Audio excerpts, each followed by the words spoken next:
महिला संरक्षण नहीं विरोधी दल नेता नवीन पट्टनायक को समालोचना करिसेंती केंद्रमंत्री धर्मेंद्र प्रधान। नवीन गणमाध्यम को देइथिबा विवृत्ति शुणी आश्चर्य लागिला बोली उल्लेख करिसेंती धर्मेंद्र। नवीन कहिथिले जे ओडिशार स्वार्थ सहित बीजेपी सालिश करिछि।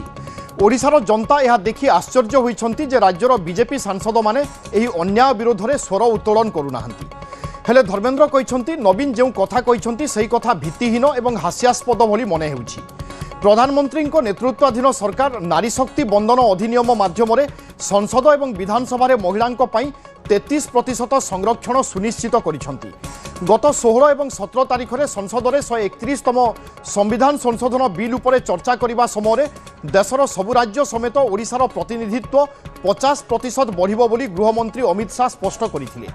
ओडिशार लोकसभा आसन संख्या 21 रु वृद्धि पाई 32 हेबो एवं ता सहित अति कम 11 जन महिला नुआ सांसद भाव में ओडिशारू प्रतिनिधित्व करिवार सुजोग पाइबे।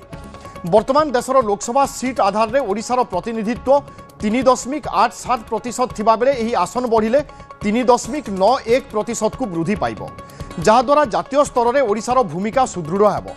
हेले आपणक भली व्यक्तिंक ठारू सत्य आधारित तथ्य अपेक्षा करा जाए। मिथ्या प्रचार न करी तथ्यभित्तिक सत्य प्रकाश कले ओडिशार प्रकृत हित साधित हेबो बोली उल्लेख करिसेंती धर्मेंद्र प्रधान।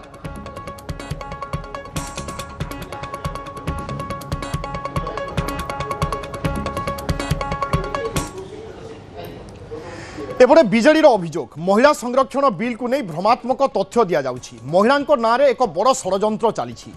पूर्वतन सांसद शर्मिष्ठा सेठी कहते बीजेडी सबुबेले महिला संरक्षण बिल सपक्षरे अछि, किंतु 2023 रे संसद में महिला संरक्षण बिल पास होगा पर कहीं गैजेट नोटिफिकेशन प्रकाश पाई नथिला बोली प्रश्न करिछि बिजु जनता दल। संसद में बिल पास पर यहाकू लागू करा न जाई एबे डिलिमिटेशन सहित लिंक करी बिल आनिबार उद्देश्य कौन बोली प्रश्न करिछि बिजु जनता दल। सेहिभଳି पूर्वतन मंत्री टुकुनी साहू कहते महिला संरक्षण नारे डिलिमिटेशन करने को उद्यम करा जाउथिला। महिलां को नहीं राजनीति खेल खेलुछंती बीजेपी सरकार।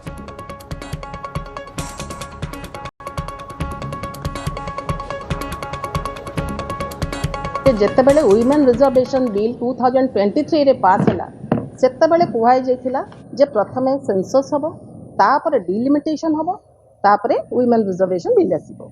तो वर्तमान भाला सेंसस हेई नाही। वर्तमान 2000 सेंसस अनुसार से माने करूछंती।